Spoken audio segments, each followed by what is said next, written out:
I can do the Voidblade one. So Voidblade is considered to be really strong right now because it has really good tracking. What is the? I need to look up what the or what the PvP tracks Void Gauntlet is to see if it would be usable with Voidblade. I assume it's not, but that would be a good thing to note. Hoplite. That's actually not a bad Void Gauntlet for PvP. Yeah, no, that's not good enough. This is actually kind of interesting. So, I know the way that people will build this, and it's not going to be for dot damage, but like, you do a lot of dot damage with VG, actually, like if you build it right, and this is honest, no, Disdained, no, that's a meta thing for VG, no, you definitely go that. Shimmer with Enchant is a cheap way in. Yeah, but you don't want Keen on a Voidblade because you're constantly hitting people from behind. I actually like Hoplite a lot. And the reason why I like Hoplite a lot is because the Disdained inflection, the 5%, is bugged and apparently works, like the 5% base damage against hostile AI inflicted with dots. Apparently that works in PvP. So it's a 5% damage buff to every attack you do, because every attack you do will inflict a dot, which is as good as Enchanted. And then also it makes your dots 15% stronger, so that's strictly good. Of course it does smile. Yeah. It's really stupid, but it works, so like why wouldn't I use it to my advantage? And then also Keenly Jagged's like not a bad perk on VG. It's not a great perk, but it's not a bad perk. We might do like a normal crafted one and avoid going for that though. So the Voidblade we saw put Voracious Blade on here. I think if you want to run a pure DPS build though, we probably shouldn't go this. Like if this is actually like just a DPS like Voidblade oriented build, we probably should go a custom one. And then on here, we definitely want the Disdained Infliction. Like, that's guaranteed. That's your damage con perk. So what else would we want?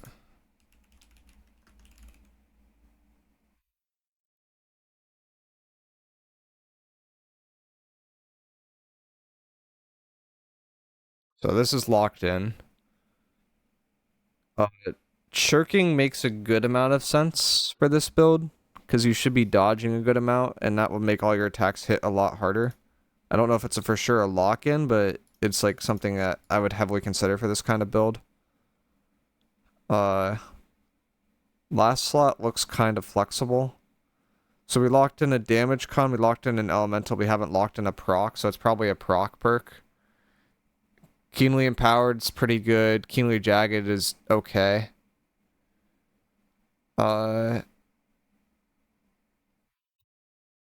Refreshing move's okay, but we already have so much passive refreshing, I don't think refreshing move is necessary. So that's probably why they by Hoodie went Voracious Blade, because they're like there isn't like necessarily another perk that's like much better. Like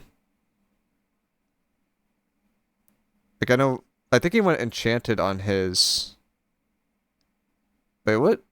You can't even get Enchanted naturally on this gear piece. That's kind of funny. What bucket is Enchanted in? Enchanted's in damage con, right?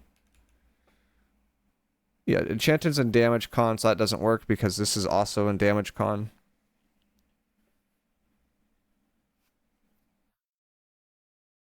So, Voracious Blade seems like it's a decent option, because then you heal for 20% more of the damage dealt by Voidblade, which helps you kind of stay alive and helps you keep the blade out more. I think this makes sense. Keenly Empowered is okay as well. I think it is probably Voracious Blade, though. People don't run Diminishing Orb on this build. I think you can run Diminishing Orb on it, but it's like not really something that people have been locking in. So I'm going to lock in Voracious Blade, and we're going to lock in, what was our last perk? Like a Shirking effect. There is an argument to do attunement. Shirking just has twice the value as attunement, and it's just like gonna consistently proc in most things. Can you show what you go for SNS plus flail on the tank tree? Yeah, this is the tree for SNS flail that I run. Okay. Going back to build guide though.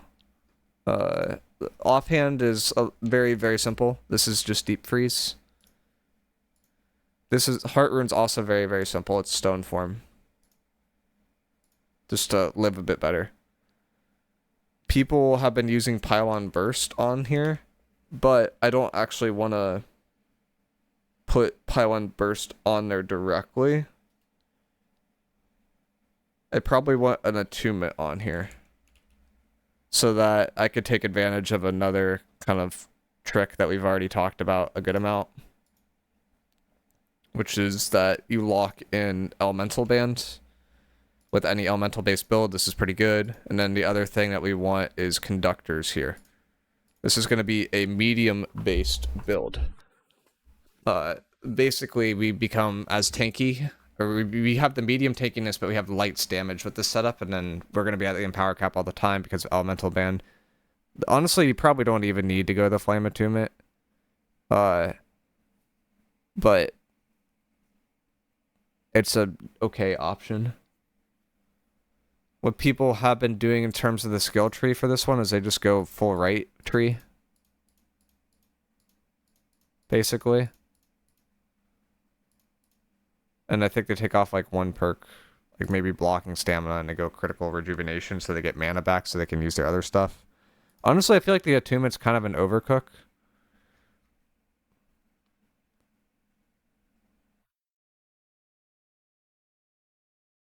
I know they used Pylon Burst, but I don't think 6 versus 10% makes sense. I think it makes more sense to go Deadly Frost here and then put Pylon Burst on armor. Seen Abyss running a VG2. Yeah, it's not a bad option. It's something I've seen people do. It's just like, it's a greedy option, basically. Alright, now I need to pull up the armor up calculator real quick.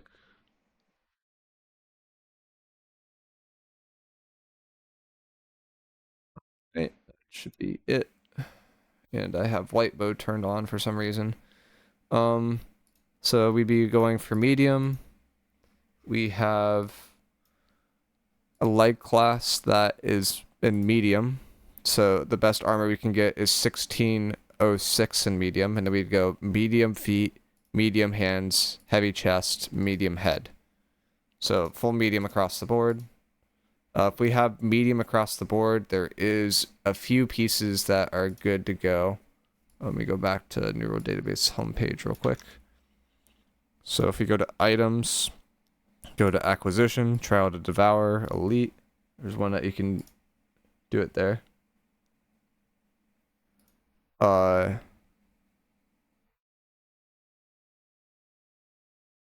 then you go for this Dune thing. This is really good.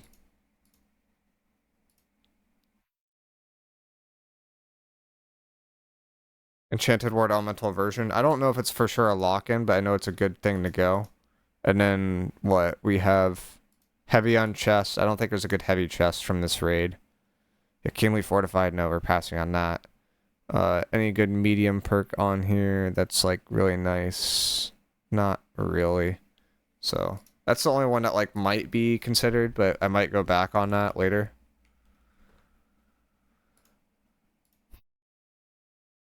Depends how everything else works out.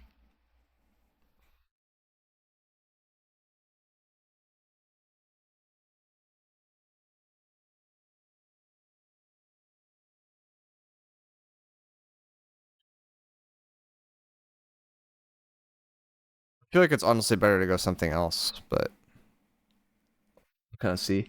Like I feel like going for shirking on this kind of build is smart. Hi miicrow, can you explain Firestaff Abyss armor artifact options when you get a chance? Yeah, I mean, it's pretty much you either go featherweight or you go Azoth inductors, and then then you would go medium because you have to go medium for this to work. And that's really it. There's no other option. You either need to go featherweight because you need to be tankier so that you can get in with your best to do damage. Azoth conductors will just make you tankier straight up because you're in medium, and then you have the damage that you would have in light because it gives you damage increase here. Do you have a link for the hyper tank build on your road, buddy? Not yet. I'm working on this one right now for Voidblade.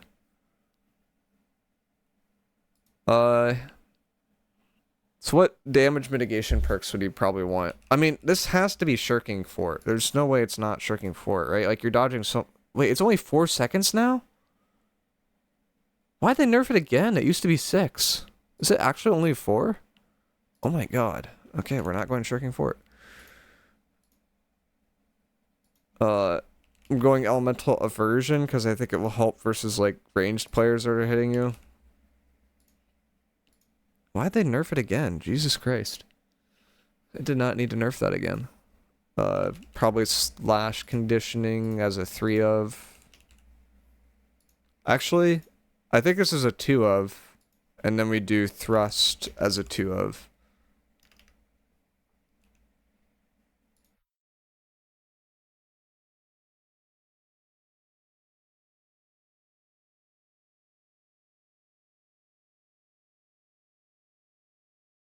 We do a refreshing. We want 1 thorny reflection.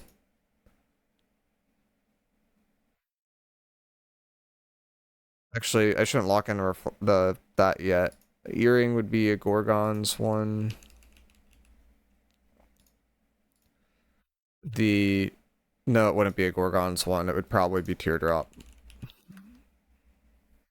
Or, yeah, you already be at the Empower cap passively. It would probably be Teardrop. Because this is just like Empower out the wazoo, and then VG already has a ton of built-in Empower, I believe, if you go like basically full left tree. Which is like what this build does. I think you avoid like 1 passive on left tree. Like I think you avoid this one. And you go that. But everything else is left tree.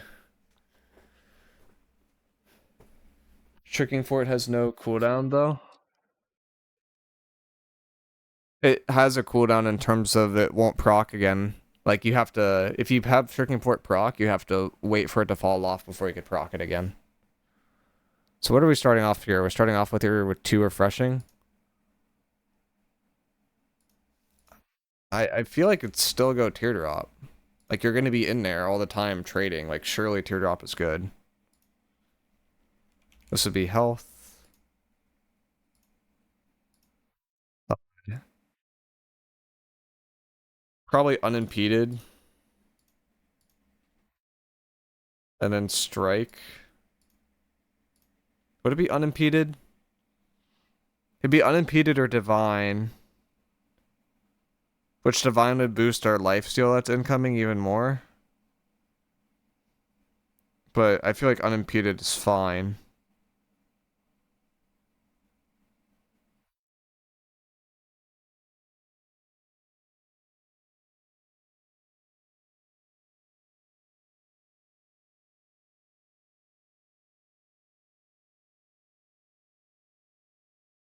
So you can go the Hoplite Amulet. Is that what this one is? Oh yeah, you could. I think that's the one I have right now on too.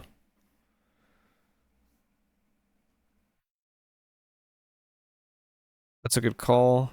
I don't think we have to force the refreshing yet. We definitely want Scream. We definitely want Alacrity. Or Hasted Vigor, not Alacrity.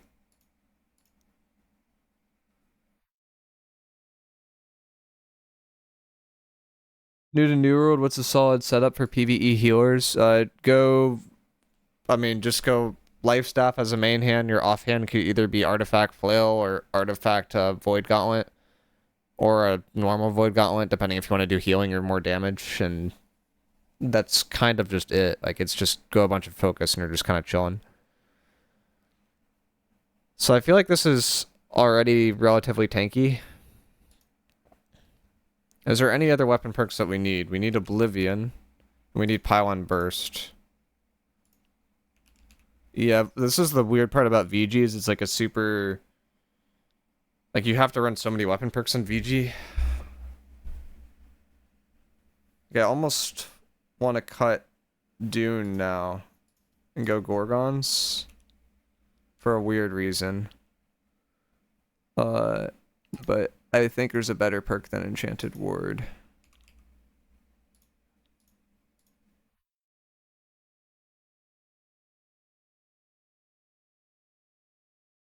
Is it slashed I had on there? Yeah, to thrust up top, slash down below. So the perk that I think would be better, so for this heavy piece, we actually want to go for the Thorny Reflection, because that would give us more power from Elemental Band, right? And then from here, we'd go Pylon Burst. So our CDR is basically just coming from Teardrop. If people hit us, we'll have CDR. You also have like passive like refreshing move with this kit, so I wouldn't worry about it too much. Anytime you're fighting in a Ice Gauntlet effect, you'd have a damage boost. Like that all checks out.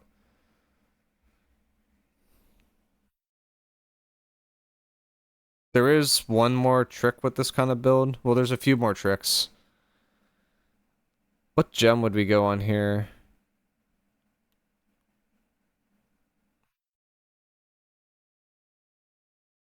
Like, this one makes sense inherently. Because you'd just be applying those consistently. There is a weird tech with the Ice Pylon. If you use the same gem type, like in your Rune Glass or Attunement, like you could use this with Attunement too. Also, this shouldn't be Shirking Frost. This should be a different kind of Shirking. It should be like Shirking Flames. Because we already have the Frost. But if you use the same type of gem, the effect from your Pylon will apply the dot, which will give you ult charge faster. Thorny Reflect, probably good for Stoneform charge too. Yeah, it's good for that as well. Like, you'll get Stoneform up really, really fast with this build. So I think that all makes sense. And then we do our pretty standard split, where we go for 2 physical gems, and then we go the rest elemental. And that would be what I would run for medium Voidblade if I were to fully optimize the kit. Honestly, this looks like a really scary build. Like, it's like really tanky. Oh, and then the other thing too is this is Purifying Heart. It's always Purifying Heart though, so that's not really that exciting. So this is like relatively tanky. We should be getting to the Empower cap. Empowering Proximity is 30% Empower, I believe. Yeah, it's 30% Empower. We have...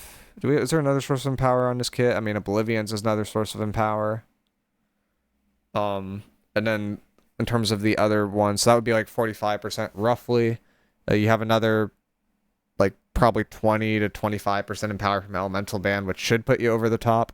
I think there is an argument to drop Teardrop because you have refreshing built into the kit. Like, you have refreshing precision, so 5% cooldown reduction on all abilities on the critical hit, and refreshing frailty, which is 5% CDR and all abilities that when successfully hitting enemies inflicted by 3 or more debuff stacks. Like, I think both of those are like relatively consistent for you.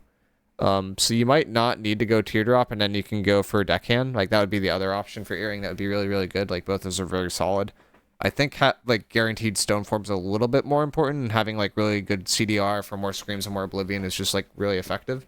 But like, both of those are very solid options. Otherwise, I mean, Elemental Aversion will help us with like Fire Staff stuff, so we don't have to worry about that too much. Conditionings are really helpful overall. Thorny Reflection is just a good perk. Hasted Vigor is just a good perk. Unimpeded is just a really good perk. If you haven't tried Unimpeded, like, oh my god, it feels so nice. And I think everything else is pretty standard. The only other noteworthy thing is this Disdained Inflection perk that says PvE only, works in PvP. So it's a guaranteed 5% base damage increase, so it's as good as Enchanted, but has the upside of increasing our dot damage, so it's like, why would we not go it? Shirking Flames, the idea behind this is that your shirking effects should proc basically all the time because you should be dodging, and 30% weapon damage with no cooldown should be better in theory than Attunement. You could go Attunement in that slot too. Both those would be effective. How much damage would you lose going Conductor Pants with a weapon like Rapier with a Topaz? It would be half the effectiveness, right? Because if you go Rapier with a Topaz, 50% of your Rapier damage is elemental, 50% of it is non-elemental. So it would be like 7.5% damage boost, which isn't that good. PvE only works in PvP? What do you mean? Player versus environment is what PvE stands for. PvP stands for player versus player. This is more of a player versus player build, but you could run it in PvE. It's just like not as popular. Oh yeah, we also have Honing Stone for more Empower. I forgot about Honing Stones. We go Desert here for sure. We definitely go Mana, Food.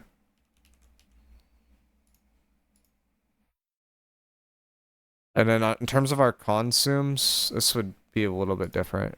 So like our stats, so you probably could do stats first. Like you definitely want up to 350 int. You definitely want up to 200 con. Definitely want 25 focus. Probably want 50 focus. That doesn't matter. Ooh, that's tempting. Is that better?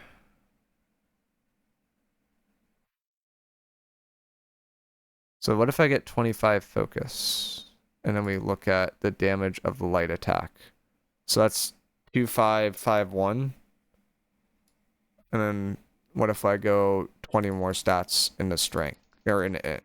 So I go up to 370. So we're looking to beat 2551. It is better to go the strength. It is better. That's funny. So because you typically spam light attacks with this build, it's slightly better to go for that. And then you put in the rest in it, I believe. Let's see, that's 2608. And what if I go into focus with those 5 stats? 2616. So no, it is better to go into this. What if I drop this down to 350? So that's 2570. If I go up 20 to 370. 2616. See if we can beat 2616.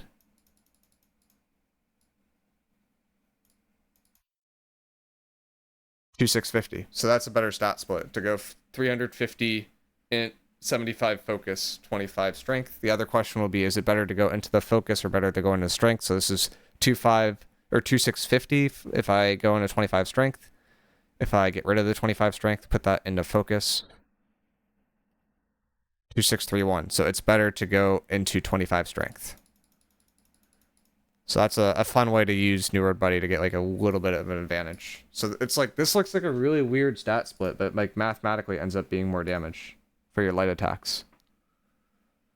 Strong solo PvP builds. This is a strong solo PvP build. There's a lot of strong solo PvP builds. I mean, I'd prefer to like the tier list video that we did. Like that was like relatively accurate in terms of all modes, in terms of which ones are solid and which ones aren't. Is there any certain pots that we want, or could we just go like Oak Flesh or something like that for this build? Normally I would go for like flame conditioning stuff, but I'm not sure if that's necessarily better. I could do a weird one and go for like Void, but I don't think we really need to. I feel like for this kind of build, like you're going to be taking a lot of burst damage, and the best way to survive burst damage is going for Oak Flesh. And then we'd want stam regen potions, so that would be serums. So I think something like this is pretty solid for this kind of build. Swag, we still haven't updated the PvP side of that site. It's still work in progress, and this will help us because I could turn this into a video, and then people can look at this. But high-level idea behind this build is you want to be hitting like light players, trying to do maximum damage to light players, because that's where we do maximum damage. You have like, you're really sticky with Voidblade now for some reason, so you can totally be on top of people for a long period of time and kind of disrupt them a bit. You will inflict a way to like shred their armor basically, Scream is really annoying for healers because then they can't like heal super effectively.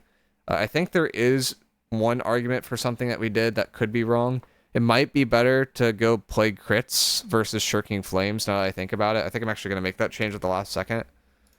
Because this is like more of an anti-healer build. And Plague Crits is another dot effect. That other dot effect can give us Refreshing Frailty, and that will boost our CDR even more. So it's like a lot of disease on here. A lot of dot effects going on. And we should be gaining ult charge very, very quickly as well, which means that we can spam Stone Form, which will then help us live. And then while we're living, we just kind of go in on people. Just do auto attacks, use spam screams, spam oblivions, and it's overall like relatively strong. Main thing is you want to drop Ice Pile in like off in a spot where we're going to die before you go in, and then you should just be cooking the whole time. And if people get on top of you, then you go for Entomb, go for Shower. You should be able to back out fine for free. Unimpeded will also help with those effects too. So yeah, that's what I would do for the Voidblade build, guys. I can share this.